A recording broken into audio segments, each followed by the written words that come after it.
Hey everybody, it's Jonathan, Coach Edwards here. Happy Sunday if you're watching this. But if you're watching on the replay, then you can, whatever day it is, you can enjoy this just the same. But I'm shooting this on a Sunday morning. I just wanted to get this out here. It's Coronavirus Sunday. It's day 9 for many of us. But wherever you are in the world, you can leave me a comment and just tell me where you're from and how things are going, what's going on, how your goalie's doing. I just want to make sure everybody's happy and healthy and doing the right thing. I've got my mic up set up here. So, hey, so I thought I'd gonna do some more videos this weekend or this week since we're just kind of stuck at home. But one of the ones I wanted to talk about right away was this idea that more is not a plan. Okay, so what I first and foremost, if you do me a favor, huge favor, just if you share this with a goalie, a parent, or coach, somebody needs to hear it. I would greatly appreciate that, and leave wherever you are on either on YouTube or Facebook. Leave it a like and a heart and things like that. Facebook really loves that and kind of helps get the traction going. All right, so first thing today, real quick, more is not a plan. All right, so right now everybody's goalie or most of our goalies are in the backyard and they're just playing, they're having fun. And they're getting shot on by, I've seen some pretty creative people. I've seen people shooting Nerf guns at their goalies. I've seen people shooting tennis balls and slingshots and tennis balls, tennis rackets. What else did I see? Cones, cards. I've seen those reactive sticks that I can't stand. But anyway, what I want you to understand is that getting in work is good, but it can also create some pretty bad habits. And I want to make sure that we're just aware of this. Okay. So um, when right now we've got kind of a range of goalies in the backyard, everything from new goalies, young kids, to older goalies, high school goalies, collegiate goalies. And they're just kind of, there's a lot of goofing around happening, which is totally cool. So I don't want to start off by thinking, I don't want to get everybody thinking that I'm like way too serious here and I'm going to suck all the life out of this. That's not the plan here today. All right. But I just want to create some awareness on what's going on. But the getting in the work is good, but we've got to remember that all rules apply. All right, so the same rules apply to developing a goalie that happen in practice or any other time. All right, so it's really important that everybody's aware of that. And so one of the things to understand about habits is that there's either good habits or bad habits. There's no neutral. Okay, so what happens a lot of times, especially now when we're just, a lot of people are just wanting their kids to get outside and do something. I know my kids are on the computer way too much, but it's kind of cool because they're working with friends and they're communicating and they're playing games, things like that. That's kind of cool. Like for those of us that grew up without that, can you imagine how crazy we'd be at home right now? So that's kind of neat to see. But when your kid goes in the backyard, they're either creating good habits or they're creating bad habits. And so, if your goalie is getting shot on by people who are shooting from too close or they're not protected or things like that, and they're developing a little bit of fear, we don't want that to carry over to when they finally get back on the field of play. All right. So we want to make sure that we're aware of that. Secondly, I just want to share with you that every sport has a level of how should we put it? Bad habit repairedness. It's like for those of you that golf, anybody who's golfed ever, golf is really hard because for the majority of people who start playing golf, they start by playing just hacking at the ball. They don't have any real technique. And so they spend thousands and thousands of repetitions developing bad habits, only to later have to spend all sorts of time rewiring their brain to eliminate those bad habits. All right. So does that make sense? Right. That's really important to understand is that what happens is we want people to understand that when we are doing a skill, it's either moving us closer to our goal, of being more efficient, or it's moving us away from our goal of being now sloppy and unprepared and with all those bad habits that take more time when we actually get in the cage. So for those of you that have my cheat sheets at lacrossegoalietips.com, I talk about, the 3 keys to making any save. You got to see it, you got to know where it's going, and then you got to move in front of it. One thing that just concerns me a little bit right now is that a lot of goalies are in the backyard doing whatever, right? And they're just playing and they're doing more. And to a point, that's okay. Like there's a level of just fun and developing and getting out there. And it's, and some people think, well, it's better than nothing. Well, true, but it's better than nothing unless they start developing like really bad habits. Okay. So I want everybody to just kind of be aware of that a little bit, because I use the golf analogy because what happens in golf is that, people waste a lot of time hacking at a golf ball, and then they're so riddled with bad habits that they can never get rid of them to get good at a game that's really fantastic, right? And it's a lot of fun. So as you send your goalie out in the backyard now during this coronavirus, I want everybody to just be aware of a few things. Is that if you see your goalie and they're developing, they look sloppy, then they're developing kind of bad. They're going to be developing bad habits, right? So there's a couple things I want to talk about here to start.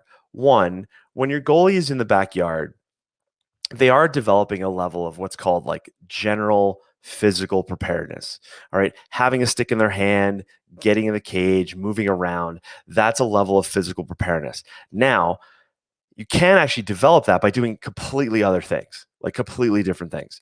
Anything else can develop general physical preparedness.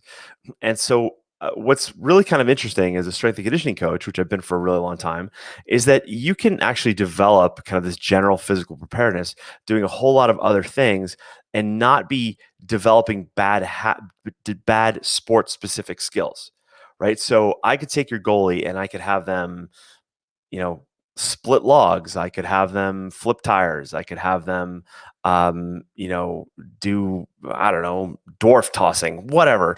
Like, and that's going to develop their physical ability so that when we get them in the cage and we give them the stick, that they actually are going to be a better lacrosse goalie based on those completely unrelated things. So does that make sense? So when your kid goes in the backyard, your goalie doesn't have to be in the goal taking shots. They can be shooting the ball. They can be playing basketball. They can be playing any other sport. They don't necessarily have to be playing the sport specific skill of being a lacrosse goalie, right? Makes sense. So, um, so this is really important to understand because there is no neutral when it comes to developing habits. So one thing I wanted to address though is we have young goalies in the backyard, and then we have more experienced goalies. And I didn't say older goalies. I just said more experienced goalies, because we can have young goalies who are really into the sport and they're playing a lot and they've got big dreams, but they're like 10 or 12 or whatever. But then we can have experienced goalies who are like, they're all in on the sport of lacrosse. So that could be a high school kid who's looking to play in college, or a college kid playing beyond.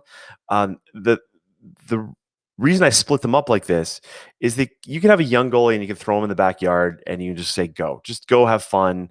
And that's true. As long as they're safe and they're happy and they're not flinching at anything, it's probably time well spent. All right. But if you're the parent looking out the back window and you see that they're like really tired or they're really sloppy or they're flinching, it's time to kind of call that. It's time to kind of go, all right, listen, we're not going to do this anymore. Now, across the country right now, we've got siblings in backyards. I've also seen, and this is totally cool. Like, we've got neighbor kids together, and you know what? I'm all for that. I'm sorry. I'm all for social distancing, but I'm also like, if you live in an area where there's been no real threat of the virus or things along those lines, and they're getting together with their friend who lives 2 doors over, it's probably okay. All right. It's probably okay. Everybody's developing their immune system. Then you're going to be good. So, uh, so either way, whatever the situation is, the backyard, we got to make sure that our goalies are happy and they're moving properly. If they've been in the goal for like an hour and they're just like throwing their stick at stuff, this is not good. All right. It's not good. My general rule for goalies is that after about 3 minutes of like consistent shooting, they're tired and they need a break, right? So just remind them of that, and remind who's ever shooting on them that no matter what they're throwing at the goalie, it could be, again, a tennis ball, a lacrosse ball, a cone, acorns, Nerf balls, whatever. Just, hey, after 3.5 minutes, just take a little break and come back at it. And that's important, because you want them to be maintaining that crisp, confident movement in front of the ball. All right, really, really important. So with my young goalies who've never played goal, or they've played, maybe this is their first season, again, pat them up, throw them in the cage, have fun, whatever. But just know there's going to be a period of developing like really good skills later. A lot of the work that I'm doing with my Lacrosse Goalie University clients now, when they're sending me videos, and I'm seeing videos of goalies in the backyard, is I'm critiquing a lot of that. The sloppy movement, the more efficient movement. And inside Lacrosse Goalie University, I have videos that describe like just how a goalie should be moving in front of the ball. All right. It's really important to understand. All right. So, so so how do you handle this, right? So a lot of parents tell me, they're like, well, oh, coach, you're just being tough. Like, they're just playing. That's okay. That's fun. And that's cool. I get it. But I just want everybody to understand a couple things. The first thing is to just be aware, is just have awareness that the time spent in the backyard could, in fact, be creating bad habits.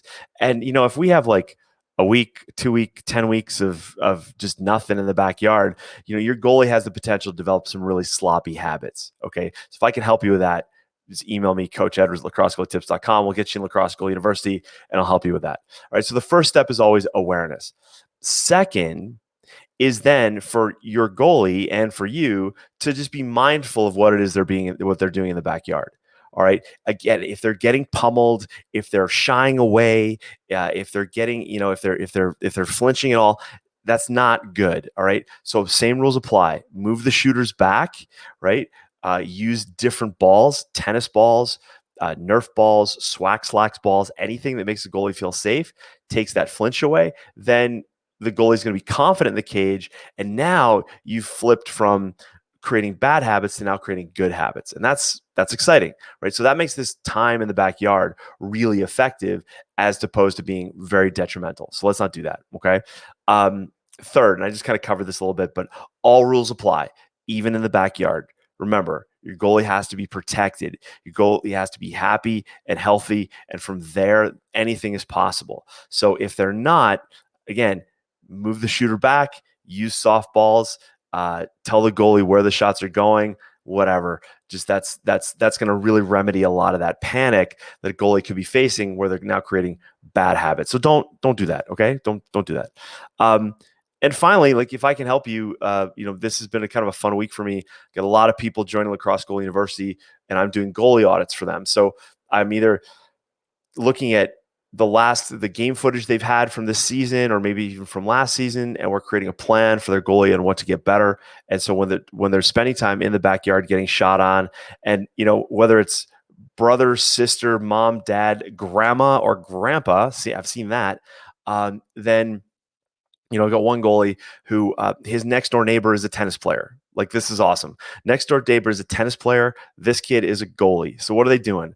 The next door neighbors hopping the fence, getting in the goalie's backyard. He's got a goalie. He's got a net, and the kid's working on his serve, and the kid's working on his forehand and his backhand, and it's really kind of fun. All right, so the two of them are having a blast, and it's cool because the tennis player, the goalie's saying, "Okay, hit one to me on my like over here on my off stick side," and the tennis player is working either on his forehand or his backhand or his serve, and firing the ball, and the goalie's making saves. So that was actually my latest goalie critique, which is kind of fun. Right. So if I can help you, you can email me, coach.edwards@lacrossegoalietips.com. The email is on the screen, and you can reach out, and I'll be happy to help you guys. So it's been kind of a fun time. So listen, wherever you're seeing this, if you're seeing the video, leave it a like, or a heart, or a thumbs up, or whatever. Let me know where you're from. We've got people from Minnesota in today. I've got New York, and I've got Maryland and Massachusetts, which is cool. A bunch of others. So again, whether you're seeing this on YouTube or Facebook, or you're listening now to the podcast on iTunes, just reach out. I'd love to hear from you. Love to see how your goal is doing in this in this unanticipated off season. All right, everybody, take care. Talk to you soon.